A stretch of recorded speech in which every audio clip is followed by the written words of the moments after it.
જય સચ્ચિદાનંદ, જય સચ્ચિદાનંદ.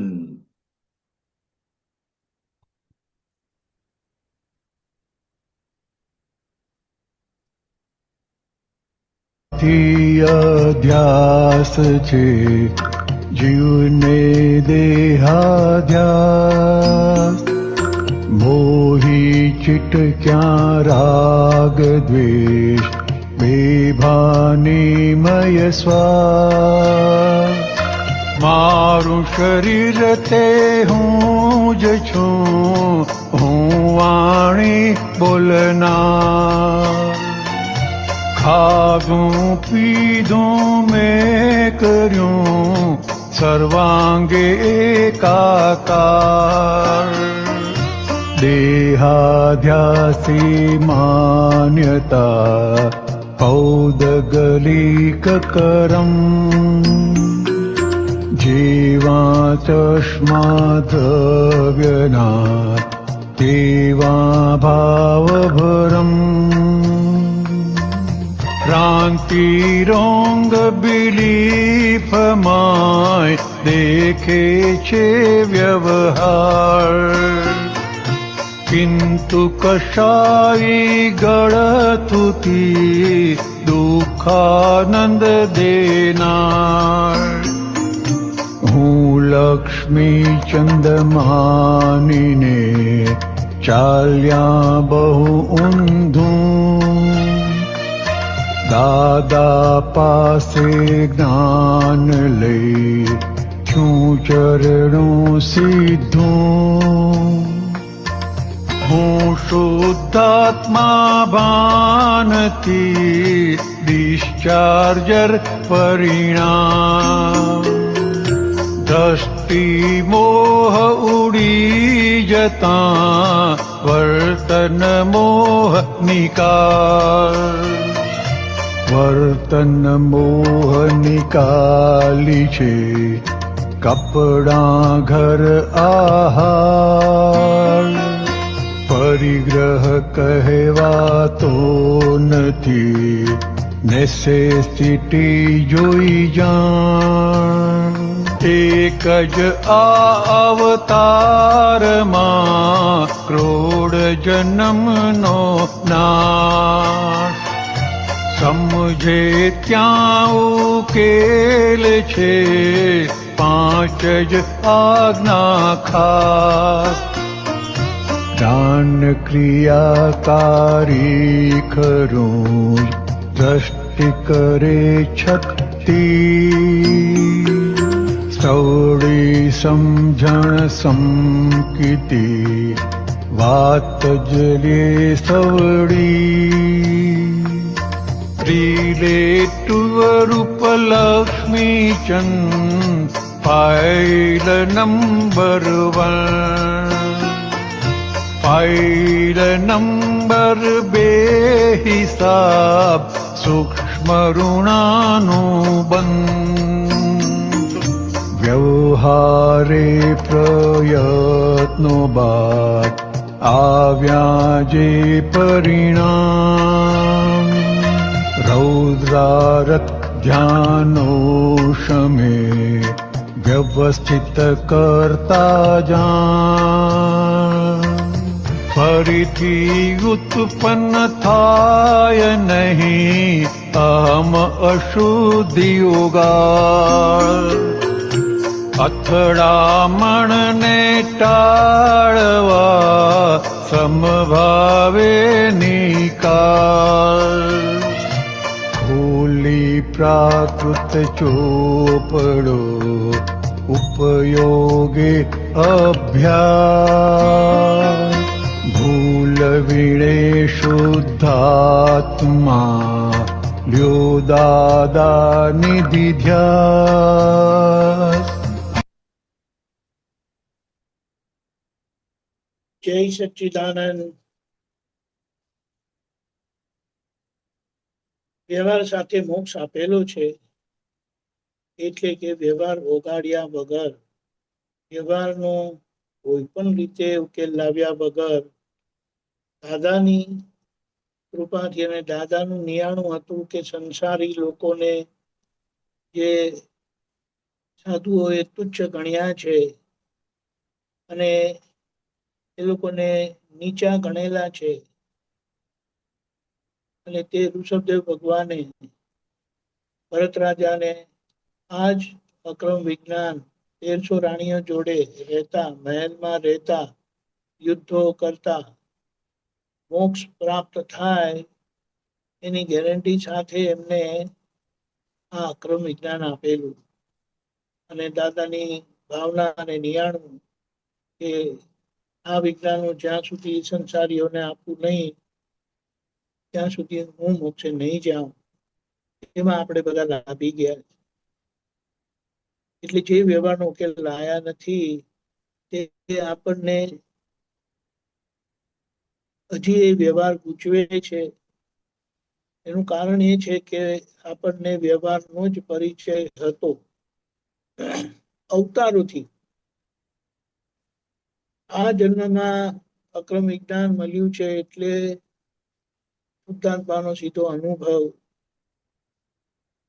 ઘરના વ્યવહાર હોવા છતાં તીર્થંકર ભગવાન જ્યારે દીક્ષા લે છે અને ઘર બહારથી છૂટી જાય, જેમનું તો અંદરથી છૂટેલું જ હતું, પણ બહારથી છૂટી જાય અને ત્યારે મનવાણી કાયાની એકતા હોવાના કારણે પાછું ઘર યાદ આવે નહીં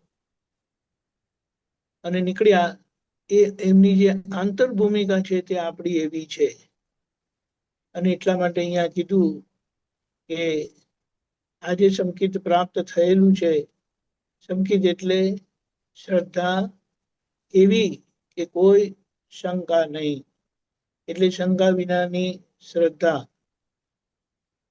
એટલે કે વાત તમે બધી સવડી લઈ લો, જ્ઞાન ક્રિયા જ રહી હવે, પણ કારણ કે વ્યવહાર અધૂરો છે, એ વ્યવહારને પૂરો કરવા માટે જે શુદ્ધિકરણ પ્રક્રિયા વિતરાગોએ ક્રમ માર્ગથી પોતે ચાલ્યા અને બીજાને પણ માર્ગદર્શન કર્યું, એ આપણે આ દ્રષ્ટિ મળ્યા પછી, આ જ્ઞાન દીક્ષા, ભગવતી જ્ઞાન દીક્ષા લીધા પછી, પ્રાપ્ત થયા પછી આ કામ આપણા માટે રહે છે. પણ એ કામનો બોજો રહેતો નથી. પણ અહીંયા એ વ્યવહારને હવે ત્રીજી આ દિવ્ય ચક્ષુથી, આત્મદ્રષ્ટિથી, શુદ્ધ ઉપયોગથી એને સમજી લેવાની છે કે હકીકત શું છે. અને જેમને આ સમજાઈ ગયું એટલે કીધું કે આ અનાદિનો અધ્યાસ છે દેહાધ્યાસને, એટલે મહાત્માઓને તે હવે એ ચીટકેલા કર્મ જે આજે ફળ આપે છે, જેનો ઉકેલ લાવ્યા નતા, તે હવે જ્ઞાને કરીને એનો ઉકેલ લાવવાનો છે. બે વસ્તુ છે, નિશ્ચય દ્રષ્ટિથી જોઈ લેવાનું છે કે એ પણ શુદ્ધાત્મા છે, હું એ શુદ્ધાત્મા છું, અભેદ છે. અને વ્યવહાર દ્રષ્ટિથી જોવાની વાત કરી. આ બે દ્રષ્ટિથી જોવાનું, સમજવાનું. એટલે આ વ્યવહાર દ્રષ્ટિ છે તે નિર્દોષ દ્રષ્ટિ છે. એટલે કારણ સર્જાયેલું અજ્ઞાનતામાં કે આજે જ્યારે પરિણામ આપે ત્યારે એમાં ક્ષમા કરતા નથી, આપણે એના ભોગવનારા નથી. ભોગવટો આવે તે નામધારી ભોગવે. એટલે બધા જ પ્રયત્ન કરવાના અને ત્યાર પછી જે પરિણામ આવે એ તમારા કર્મનો, પૂર્વેના કર્મનું પરિણામ આવ્યું અને તે નામધારી ભોગવે છે અને પોતે અંદર કોઈ રીતનું હસ્તક્ષેપ કરતા નથી પરિણામમાં. એ ભોગવટોનું પરિણામ શું કરાવે? ગમો કરાવે યા અણગમો કરાવે. પણ ગમા અણગમામાં આપણે જતા નથી, કારણ કે હવે એ એકાકાર પરિણામ રહ્યું નથી, દેહાધ્યાસ રહ્યો નથી. હવે એના માટે એમ કીધું કે જે દેહનો અધ્યાસ થયેલો છે તે આત્માનો અધ્યાસ દાદાની આજ્ઞાથી કરી લેવાનો છે. કે આત્મા સ્વરૂપે ઉકલતા કર્મોમાં આપણે કેવી રીતે રહેવું, જે આજે આપણને દેખાતું નથી, કારણ કે કૃપાથી પ્રાપ્ત થયેલું છે. એટલે આજ્ઞાએ કરીને રાખવાનું કે આ વ્યવસ્થિત છે. એટલે દ્રષ્ટિને નિર્દોષ કરીને જગતને નિર્દોષ નિહાળવાનું છે.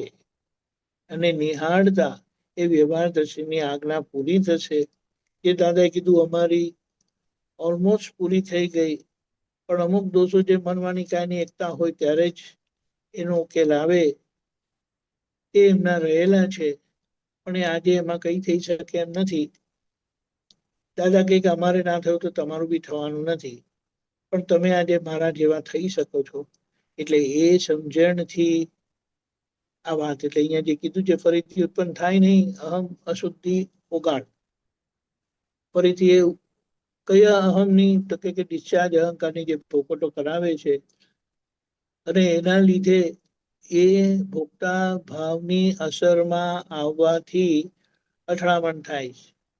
એટલે જેમ છે તેમ જોઈ શકાતું નથી. એટલે ત્યાં આજ્ઞા રૂપે આપણે આખી દ્રષ્ટિને કેળવવાની છે. આજ્ઞા થકી વ્યવસ્થિત કરતા છે, અને મારે સંભાળ નિકાલ કરવો છે. એનું પરિણામ છેલ્લા ભાવમાં આખરે આવીને ઊભું રહે છે. જ્યારે આખો પ્રાકૃત ચોપડો જે ખુલ્લો થશે, એનો ઉપયોગ જે હમણાં અભ્યાસ કરેલો છે આપણે પુરુષાર્થે કરીને, તે ભૂલ વિનાના શુદ્ધાત્મા અવિરત દાદાનું નિધિ ધ્યાસન, એટલે કે શુદ્ધ ઉપયોગ રહેશે અને ઉકેલ આવી જશે. આજે આ બે વસ્તુ આજ્ઞા મુખ્ય વસ્તુ છે. આજ્ઞા એ જ ધર્મ અને આજ્ઞા એ જ તપ. એ આ આગળના ડિસ્ચાર્જ પરિણામ જે આજે આવે કરતા ભાવે કરેલા, તેનો ઉકેલ લાવવા માટે આ પુરુષાર્થ છે. શુદ્ધાત્મા જુઓ, રિયલ વ્યૂ પોઈન્ટથી, વ્યવહાર દ્રષ્ટિથી સામાન્ય નિર્દોષ નિહાળી લેવાનો આખો દ્રષ્ટિનો ઉપયોગ છે. દ્રષ્ટિની નિર્દોષિતા લેવાનો ઉપયોગ છે. દાદા આપણને આ સત્સંગને બધા માધ્યમ દ્વારા એ સમજણ ફિટ કરાવે, અને આપણે આપણો વ્યવહાર, જીવન વ્યવહાર આદર્શ થાય, કે જેથી દાદાના જગત કલ્યાણમાં નિમિત્ત બનીએ. જય સચ્ચિદાનંદ. આખા દિવસના